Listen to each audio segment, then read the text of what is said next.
واقعہ سناتا ہے دعا میں اپنے رب کو، اور کیا کہتے ہیں؟ اللہم، اے میرے اللہ، ان کنت فعلت ذالک ابتغاء وجہک، اگر یہ کام میں نے تیری رضا کے لیے کیا، تو جانتا ہے میرے دل کی دھڑکنوں سے، تو آگاہ ہے، میرے ارادوں سے تو آگاہ ہے، تو جانتا ہے یہ جو میں نے کیا، یہ اگر میں نے تیری رضا کے لیے کیا، ففرج عنا ما نحن فیہ من ھذہ السخاء، تو میرے مالک لاک ڈاؤن توڑ دے، اس پتھر کو ہٹا دے، ہم جس غار میں پھنس گئے ہیں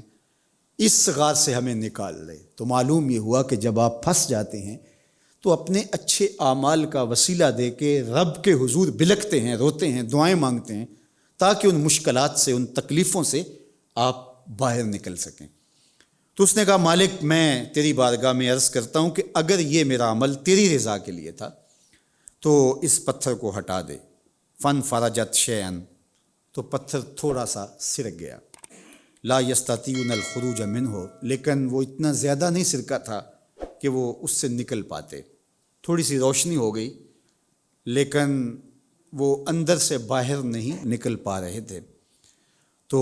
قال الآخر، تو دوسرے نے ہاتھ اٹھا لیے اور اس نے کیا کہا؟ اللہم، اے میرے اللہ،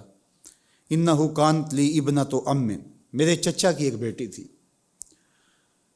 کانت احب الناس الیہ، میں اس سے ٹوٹ کے محبت کرتا تھا۔ وفی روایت،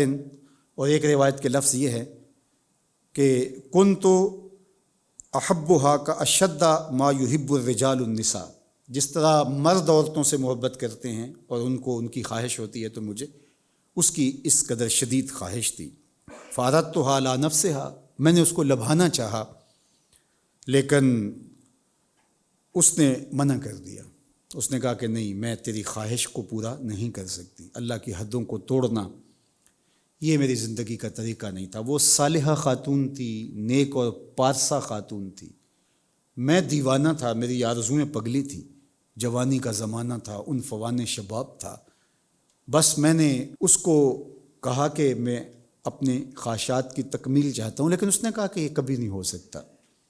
اس لیے کہ ہم نے اللہ کے روبرو پیش ہونا ہے۔ تو کہتے اس نے منع کر دیا۔ وقت گزرتا گیا، میرے سینے میں وہ اس کی خواہش بدستور موجود رہی، اس کے لیے دل تڑپتا رہا،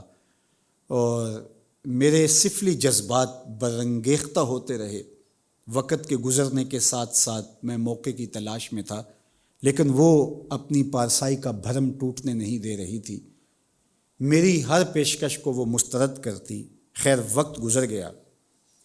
ایک زمانہ ایسا آیا کہ قحط پڑ گیا۔ جب قحط پڑ گیا تو بھوک سے مجبور ہو کر وہ میری دہلیز پہ آئی، اور اس نے مجھ کو کہا کہ مجھے ضرورت ہے، اور میں صاحب استطاعت تھا، تو میری دہلیز پہ جب اس نے اپنی ضرورت رکھی تو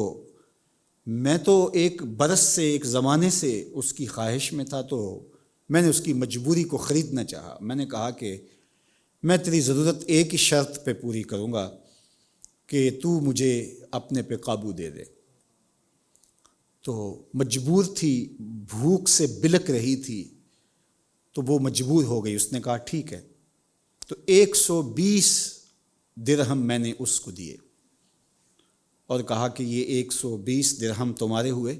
اب تمہیں اپنا آپ میرے سپرد کرنا ہوگا۔ وہ کہتا ہے کہ اے اللہ، جب میں پیسے اس کے سپرد کر چکا اور وہ اس شرط پر اپنے نفس پر مجھے قابو دے دیتی ہے، اور میں ایسی جگہ پہ بیٹھ گیا جہاں میں اس کی آبرو اور اس کی عزت اور اس کے تقدس کو پامال کر سکتا تھا، تو اس کا وجود شرم سے، حیا سے، خوف سے، اللہ کے ڈر سے کانپ رہا تھا۔ اور اس نے مجھے ایک جملہ کہا جو اس کی دل کی گہرائیوں سے نکلا اور میرے دل کی گہرائیوں میں اتر گیا۔ اس خاتون نے کہا، قالت اتق اللہ، اللہ سے ڈر، اور میری آبرو کا بھرم نہ توڑنا، میری ناموس نہ لوٹنا۔ تو کہا، جب اس نے یہ جملہ کہا، فانصرفت عنہا، تو میں پیچھے ہٹ گیا۔ وہی احب الناس الیہ، اور وہ مجھے بہت زیادہ محبوب تھی، ایک برس سے میری آرزوئیں اور تمنائیں تھیں کہ یہ میرے قابو میں ہو، اور اب وہ جوانی اور وہ شباب میرے سامنے تھا اور میں اس کی قیمت ادا کر چکا تھا، اس کی مجبوری خرید چکا تھا، لیکن اس نے اپنی آبرو کو بچانے کے لیے مجھے کہا اتق اللہ، اللہ سے ڈر جا اور میری عصمت کی مہر نہ توڑنا۔ تو کہا کہ میں پیچھے ہٹ گیا۔ وَتَرَكْتُ الذَّهَبَ الَّذِي آتَيْتُهَا، اور جو 120 درہم میں نے اس کو دیے تھے، سونا دیا تھا، میں نے کہا یہ بھی رکھ اور تو چلی جا۔ خیر وہ چلی گئی تو ہاتھ اٹھا کے کہتا ہے، اے تنہائیوں کے لمحات کو دیکھنے والے میرے مالک، ان کنت فعلت ذلک ابتغاء وجہک فافرج عنا ما نحن فیہ، اے اللہ اگر یہ میں نے صرف تیری رضا کے لیے کیا تھا تو اس پتھر کو ہٹا دے۔ اس نے یہ اللہ کی بارگاہ میں اپنے عمل کو پیش کیا کہ مالک میرے دامن میں یہ عمل ہے، اور میں اس وقت اگر ڈرا تھا تو اس نے یہ کہا تھا اتق اللہ، اللہ سے ڈر جا، تو تیرے سے ڈر کے میں پیچھے ہٹا تھا، ورنہ میری آرزوئیں، میری خواہشیں، میری تمنائیں برس ہا برس جن کو میں نے جوان کیا تھا، پالا تھا، وہ خواہشائیں پگلی تھی اور تکمیل کے قریب تھی وہ خواہشات، لیکن میں پیچھے ہٹ گیا صرف تیری رضا کے لیے۔ اگر یہ میرا عمل تیرے لیے ہے، تو جانتا ہے، تو مالک اس پتھر کو ہٹا دے۔ تو کہتے ہیں کہ جب اس نے یہ کہا فن فرجت الصخرہ، تو پتھر تھوڑا سا اور ہٹ گیا، غیر انہم لا یستطیعون الخروج منہا، لیکن وہ اس سے نکلنے کا راستہ پھر بھی نہیں پا سکے، کہ پتھر ہٹ تو گیا، باہر سے چیزیں نظر تو آنے لگی، روشنی تو اندر آنے لگی، لیکن ابھی وہ اس سے باہر نہیں نکل سکتے تھے۔ پھر تیسرے نے ہاتھ اٹھا لیے، وقال الثالث، تیسرا بولا اللہم، اے میرے اللہ، استاجرت اجراء، میں نے کچھ لوگ مزدوری پہ لگائے ہوئے تھے اپنے کام میں، وہ میرے کام کاج کرتے تھے، مزدوری کرتے تھے، اور میں ان کو اجر دے دیا، جو ان کا بنا میں ان کو دے دیا، لیکن ایک شخص چھوڑ کے چلا گیا اور دوبارہ نہ آیا، اور اس کی مزدوری کے پیسے میرے پاس تھے، میں اس کا انتظار کرتا رہا لیکن وہ نہیں آیا، تو جو میرا کام تھا میں نے وہ پیسے اس کام میں لگا دیے کہ میاں میرے تو ہے ہی نہیں، تو خالی پڑے ہوئے ہیں، تو وہ کہتے ہیں پیسہ ڈی ویلیو ہو جائے گا، وقت گزر رہا ہے تو میں اس کو کسی کام پہ لگا دیتا ہوں، تو جب آئے گا تو میں اس کو دے دوں گا۔ تو میں نے اس کی مزدوری کے پیسے کسی کام میں ڈال دیے، وہ کام بڑھتا رہا اور وہ شخص نہیں آیا، ایک مدت گزر گئی، حتیٰ کہ وہ کام اتنا بڑھا کہ بہت ساری بکریاں، بہت ساری گائے، بہت سارے اونٹ اور بہت سارے غلام اس کام میں لگے تھے جو اس کے تھوڑے سے پیسوں سے شروع کیا گیا تھا۔ وقت گزرتا گیا، لیل و نہار کروٹیں بدلتے رہے، ایک دن وہ آ پہنچا اور اس نے مجھ کو کہا کہ میری مزدوری، تو میں نے کہا کہ یہ جتنے بھی اونٹ ہیں، یہ بکریاں ہیں، اور ان کی دیکھ بھال کرنے کے لیے جتنے غلام ہیں، یہ ساری تیری مزدوری ہے، اس کو لے جا۔ اس نے کہا اللہ کے بندے میرے سے مذاق تو نہ کر،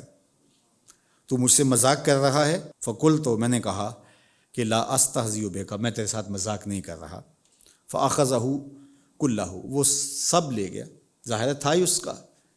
تو اس نے بکریاں بھی ہانکیں، اونٹ بھی ہانکے، گائے بھی ساتھ لے لی اور غلام بھی ساتھ لے کے چلا گیا۔ فلم یترک منہ شیئا، اس نے کوئی ایک چیز بھی ان میں سے نہیں چھوڑی، اور میں نے بھی نہیں کہا کہ اتنی ہم نے محنت کی ہے تو چلو ہمیں بھی کچھ دے دے، تو میں نے بھی خوشی سے کہا ٹھیک ہے، اچھی بات ہے۔ اس نے کہا اللہم ان کنت فعلت ذلک ابتغاء وجہک، اگر میں نے یہ تیری رضا کے لیے کیا تھا، تیرے لیے کیا تھا، اس کا مقصد اور کوئی نہیں تھا، کوئی اخبار میں نے اشتہار نہیں لگوانا تھا، فیس بک پہ نہیں ڈالنا تھا، میں نے آپ کو محسن انسانیت نہیں کہلوانا تھا، میں نے اپنی سخاوت کے جھنڈے نہیں لگوانے تھے، میں نے اس کو نہیں کہا تھا کہ یہ انٹرویو بھی دیتے جا